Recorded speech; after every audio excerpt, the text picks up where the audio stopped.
하겠습니다. 이태원 참사 유가족분들이 진실 대행진단을 꾸려서 전국 행진에 나서셨습니다. 일주일 동안 진행하신다고 들었는데 우리 이태원 유가족분들께 가장 따뜻한 응원과 격려의 박수 보내주십시오. 네, 이태원 참사 희생자 이나문님의 어머니십니다. 박영수 선생님을 큰 박수로 모시겠습니다.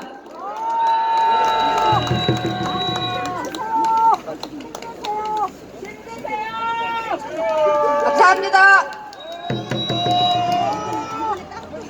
저희 유가족은 지금 진실에 투표하세요라는 슬로건을 단 버스를 타고 부산을 시작으로 부산, 광주, 전주, 대전, 수원 그리고 강남 3구를 돌아 용산으로의 일정을 시작했습니다. 저는 제 자신에게 미친년이라는 말을 하고 있습니다. 내 일상을 다 내려놓고 온몸으로 온 마음으로 이 정부, 이 나라의 삼보일배와 오체투지로 땅을 기어가며 삭발을 하며 그날의 진실을 찾아 외쳤습니다.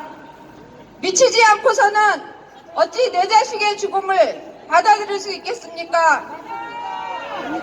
2022년 10월 29일 그 잔인하고 처참한 제 아들의 마지막을 알기 위해 길이에서 헤맨 지 언 3년여의 시간이 되어갑니다. 저희 아들 사망통지서를 받았을 때 저는 거의 미친듯이 경악할 수가 없었습니다. 구급대원이 내 아이를 처음 접촉했을 때 시간은 새벽 1시 20분이었습니다. 그리고 아이의 체온은 살아생전 살아있는 사람과 비슷한 35도의 체온이었습니다.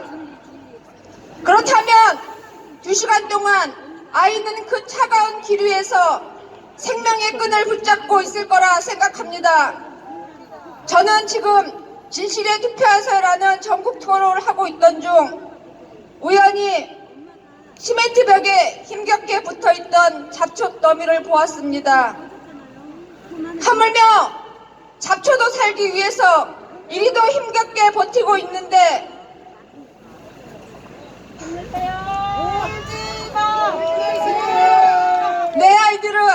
내 아들은 그 생명의 끈을 놓지 않기 위해서 얼마나 힘겨운 사투를 벌였을까 생각하니 가슴이 먹먹해집니다. 좀 더 빨리 국가의 신속한 대응이 있었다면 과연 150명이라는 꽃다운 청춘들이 하늘의 별이 되지 않았을 것 아닐까요? 2022년 10월 29일 이태원 참사에 대한 소식을 듣고 새벽에 서울로 올라와 이태원 용산 지역을 미친듯이 내 아들을 찾아 헤맸습니다. 그 차가웠던 밤 새벽 공기가 지금도 저의 삿갓을 스치듯 온 마음이 칼로 저미듯 아파옵니다. 저는 이태원 참사 이후 견딜 수 없는 슬픔과 충격, 억울한 심경을 끌어안고 내 아들이 내 곁에 없다는 상실감의 고통을 견디며 온 마음과 온 몸으로 이 나라에 이 정부에 외치고 투쟁하며 지내고 있습니다. 이태원은 1997년 서울시가 최초로 지역 관광특구로 지정한 곳입니다. 관광특구로 지정했으면 시민의 안전과 그에 마땅한 행정관리에 최선을 다해야 했습니다.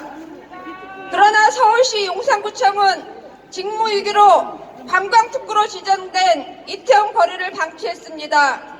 사회적 참사 앞에 이 정부, 이 나라는 제대로 된 예방도 없이 참사 이후 진실에 대한 은폐와 조작, 회피뿐이었습니다. 여러분 안녕하십니까? 잘 지내고 계십니까?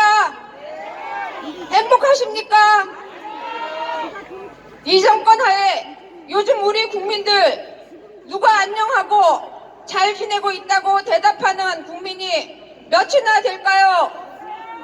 저는 2022년 10월 29일 오직 한 사람을 지키기 위해 국민의 생명과 안전을 지켜야 하는 국가의 기능이 제대로 작동하지 않아 이 무능한 정부에 의해 29살 사랑하는 내 아이를 떠나보야 했던 어미입니다.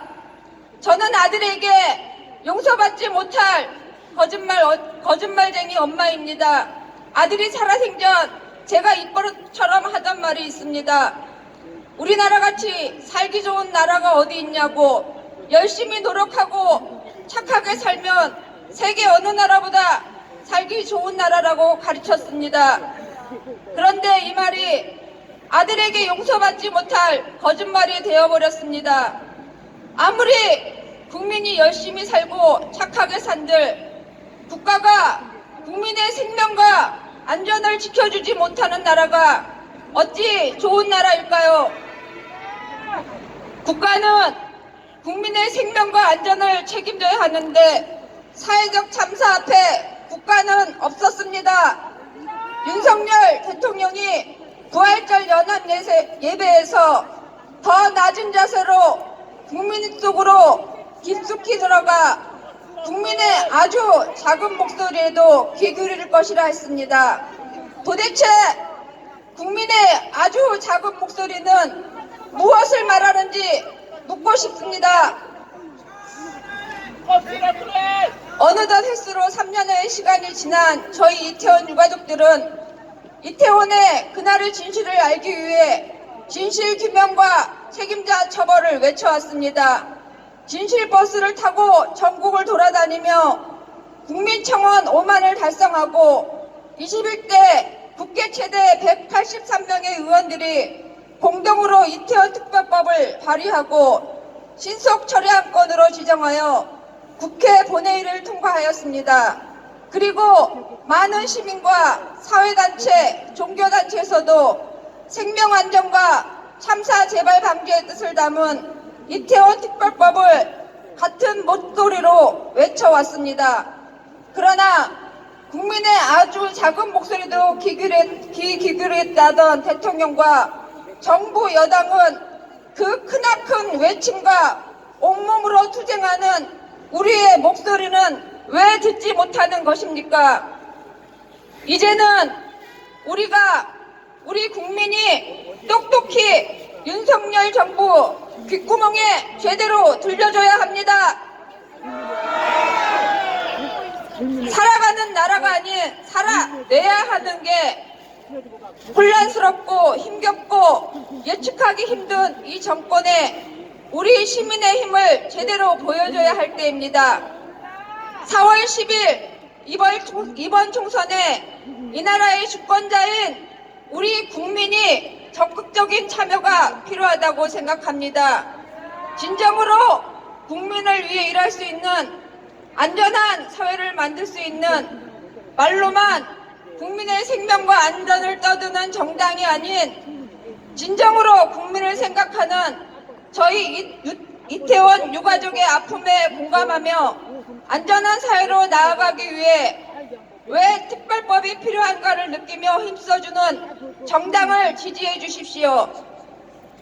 이번 22대 국회는 국민의 생명과 안전을 최우선으로 일할 수 있는 소신 있는 생계형 국회의원이 아닌 진정으로 사회적 약자의 힘이 되어줄 정당을 지지해 주십시오.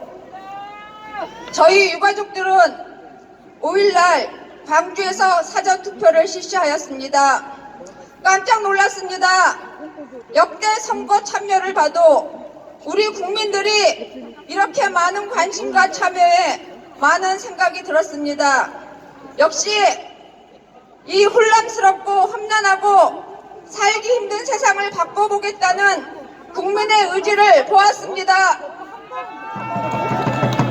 요즘 우리나라의 윤석열 대통령이 대파 열풍을 일으켰습니다. 대파란 크게 깨지고 부서진다라는 말이 있습니다. 꿈에 대파를 뽑는 꿈을 꾸면 무엇이든 순조롭게 잘 풀린다는 의미를 갖고 있다 합니다. 이번 22대 국회는 국민의 생명과 안전이 선택의 문제가 아니라 최우선으로 보장받을 수 있는 국회의원이 선택되어야 하지 않겠습니까? 저는 제 눈으로 똑똑히 보았습니다. 이태원 특별법 국회 의결 중에 단체로 퇴장하는 국민의힘 의원들의 횡포를 보았습니다. 국가의 부재로 더 이상은 일상을 살다가 다녀오겠다는 인사를 했다가 다녀왔습니다라는 인사를 하지 못하는 일이 다시는 발생되어서는 안 됩니다. 시민 여러분, 부디 이태원 참사에 관심을 가져주시고 진상이 규명되는 그날까지 함께 해주십시오. 그날의 진실이 명명백백히 밝혀져 처벌받는 그날까지 함께 해주십시오. 다시는 우리 아이들이 살아가야 하는 이 땅에 국가의 부재로 인한 참사가 발생하지 않도록 함께 해주십시오. 감사합니다.